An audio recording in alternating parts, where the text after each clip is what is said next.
is a glass of water. I am very thirsty, and I am going to drink this, and you're gonna definitely go to sleep.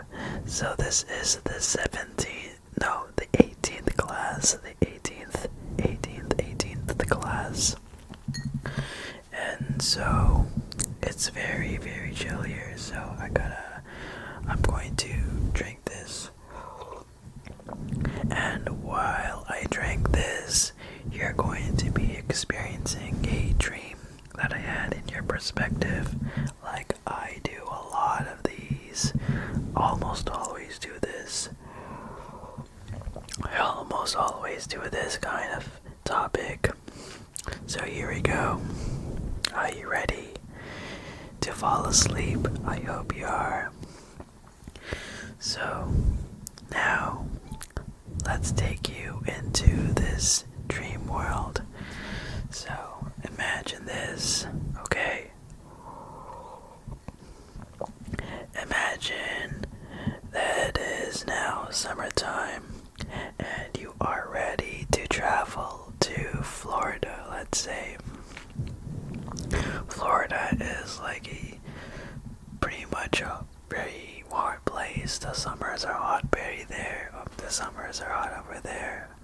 The summers are very hot there. Okay, here's some repetition. That's repetition over there. So the summers are so hot that you could fry an egg on top of a car. If you open and crack open an egg and put it on top, pour it, all of the yolk on top of a steaming hot car roof, it's going to crackle and it is going to fry itself. So yeah, you're going to Florida and you are getting packed, you are getting super ready, and let's say you are from, let's say up north, and like example Toronto, or whatever that is, Canadian city, because I am from Canada, and imagine you come from the city, either Toronto, Montreal, Quebec City, or whatever capital or something, and you are really prepared. So you pack your stuff, your clothes, your toothbrush, your pants, your favorite pillow, your favorite iPod. Now we're not in 2006, we are now in 2025, but your iPhone, you always have to use it. It's guaranteed you'll use your iPhone. Whatever you need, you're going to prepare to travel there. So you double checked all of the items and you decide to go take the bus, the coach bus, from your city, your hometown, all the way to Florida, let's say Miami. In my dream, it was Miami, but it could be any city in Florida. It just has to be in Florida. And you are right to board the bus. You put your bag. You don't even remember where you sat. You just remember that you got on the bus. Okay, so that is only the beginning. It's going to keep getting interesting. The glass is already half full. I cannot believe it. I am super thirsty right now. And you should be thirsty for sleep at this point. So now as you're board a bus, the driver tells you the destination will be in Florida, and it's going to take like 16 hours or something. He sets alongside of 16 hours, and you're in for the very, very long ride. And so the bus goes and you are enjoying yourself. You will spend your time going on your iPhone to do whatever you want. It doesn't matter on how you spend your time.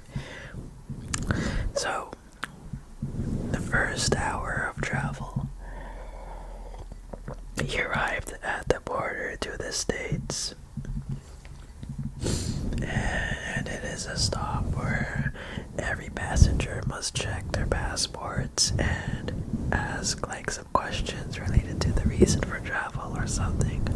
So you get off the bus and you go to this office or terminal, and inside the office there's this police guard personnel that works there, and they try to get your passport.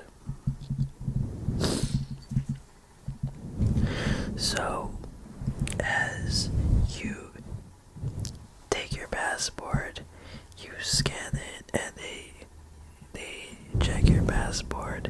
They ask you a question like, why do you want to go to the States? And then you answer to explore Florida, and they said something that you don't remember, but they're very friendly, and you are allowed to move forward. They just let you out of the office, so they checked you. But right as you get out, you see that there is no more bus. The bus has already passed for some odd reason. And that is not a very good sign, because you kind of waited a while, and for some reason you just cannot find a bus. You know that the bus has like a white and black color, like mostly white with a black stripe, and it said Greyhound. That's the bus, whatever, the bus line or something. So you have to find a way. You have to find other ways to travel to Florida. And you are very lost, because now, as you assumed you missed your bus, they are kinda understanding of your situation. So there is something weird that happened. You don't know how, but you just find yourself in a place that has access to some sort of subway, an underground subway that allows you to travel a long distance. There's some hidden tunnel that's so long it took centuries or even millennia to build. So prior to stopping at that border, you realize that outside as you get out, you are being teleported to some terminal or something. So it's as if, in other words, like right as you get out of this bus and you get your passport checked, you just get teleported somehow. That's why you have not seen the bus. And the place is super similar, as if all of the buildings changed. That's how I can describe it. So basically, all of the buildings have changed, and somehow you got teleported. And this subway that you are at can now travel super fast and at lightning speed, the speed of sound, and you would be able to arrive there not in 16 or whatever the bus driver said. You will just arrive in 3 hours. It's like a lot faster. Actually, this method of travel doesn't even exist in real life. It is just a made-up, hypothetical subway. exist in science fiction. So the the subway that you're at has a special type of car. It can only transport or carry up to 5 passengers at a time. And you enter that subway and you see that vessel.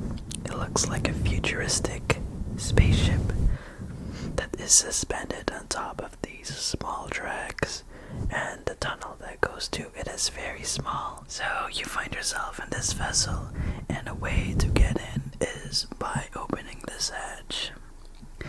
And you go inside. It's not like a traditional subway train where the doors slide open like that and you could walk in like that. Here you have to go over, and this hatch above you that closes in like that and closes and opens like that.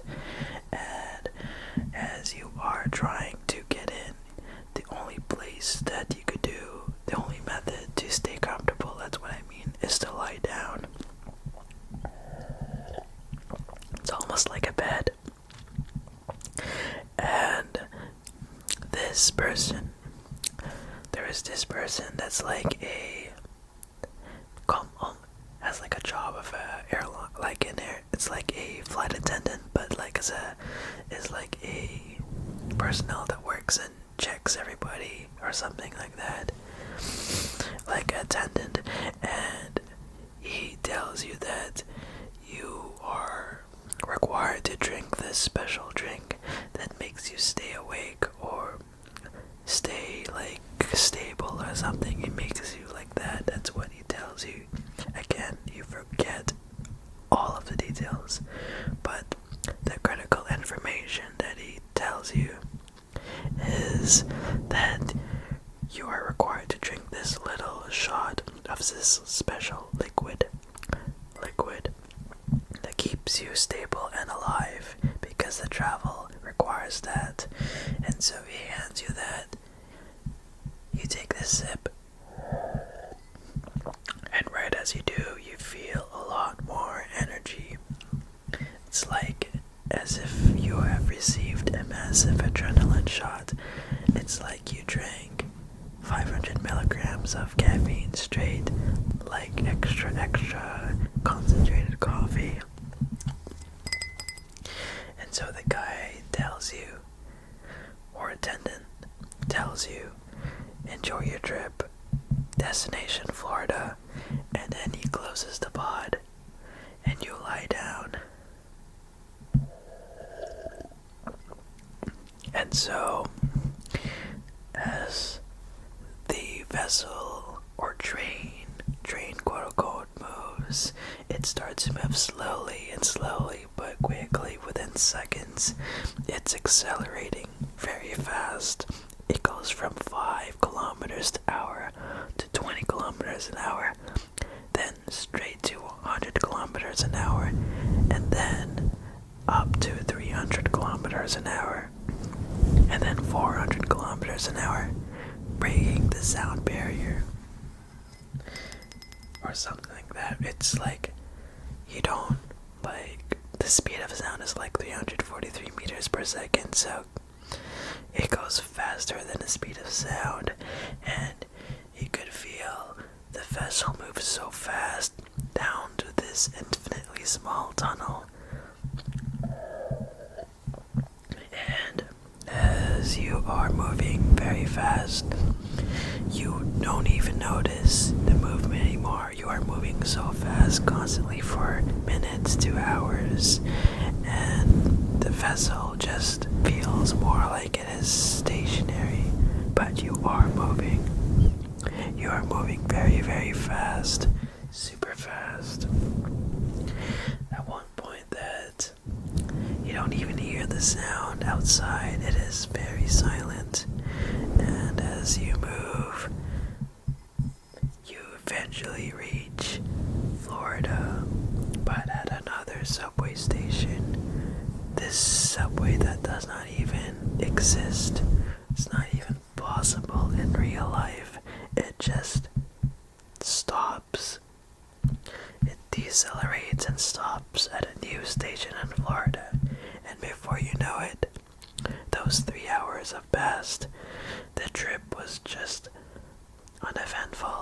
just don't remember at all any details. You just go in and out, and now you are in Florida.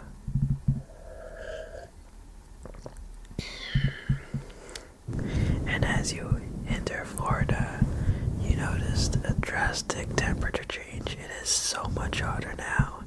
You go outside, you exit out without even thinking about it, that subway station, and you go outside.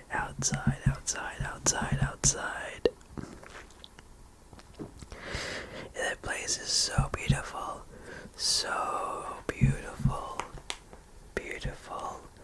and so beautiful that you don't want to leave and come back. So you try to make most of it. You see a lot of palm trees in the city, and before you know it, you decide to go check in at a little hotel. It is not the fanciest one, you just want to rest and enjoy.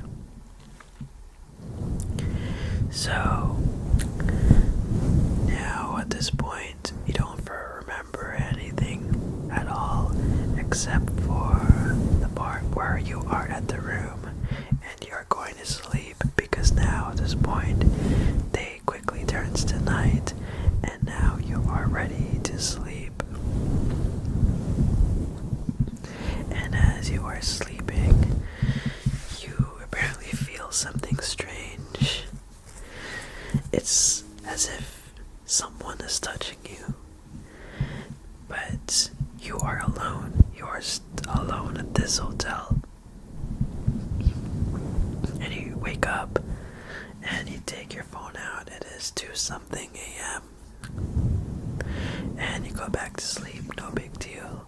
But then hours later, you wake up again and you see a freaking fly, and you're shocked to see that a fly has entered your room, and it's at this point you just really want to get out because you're scared of flies. But it is much worse once you turn on the light. The moment you turn on the light, you realize that it was not a fly, but a big wasp, like a hornet. And the hornet that is 2.5 centimeters long, almost like not 2.5 centimeters wide. It's big, and it's like 5 centimeters in length. It's like 2.5 in width and 5 in length. It is so big. It's like an Asian hornet. That's how big it is. And it is flying so fast, like a helicopter. That's how you feel something super, like as if someone is touching you. That's why you felt something a lot, like you have a feeling. It's not like big, it's not like a small bug, but it's a very big one. That's why you feel a lot of pressure or tapping, and boom, it's a hornet. And not only to your left, there is another one that passes by and lands on your blanket. And now at this point you jolt up and then you run out the hotel door up into the balcony outside in the hall. And for some reason, someone comes behind you and says, "What the hell are you doing? You made me wake up." And you're just wondering, who is that person? And you realize that you're sleeping with somebody. Someone was sleeping with you the whole time in that hotel room. And he then says, "Oh, come on, it is 4-something in the morning." And at one point you open your eyes, the window's open, and you wake up. From the moment he tells you it is 4 in the morning, you kind of wake up. for real this time. It is now morning, and the day has just started in reality, and your dream is over. And so as this glass, the 18th glass, is empty. So, I hope you enjoyed this video. Please give a like if you have gotten your tingles. It'll be greatly appreciated. This time, I whispered, and I used this fluffy mic. So, the next video, I will be taking this off. I'll do it now. I'm gonna take it off. And I'll be either whispering or speaking a soft spoken voice. I'm not too sure how I will do it, but it is undecided, so hopefully this makes you sleep, eases off your sleep debt, and pays off your entire balance of that sleep credit card. Don't fall into sleep debt. And so, have a good night, and I'll see you soon.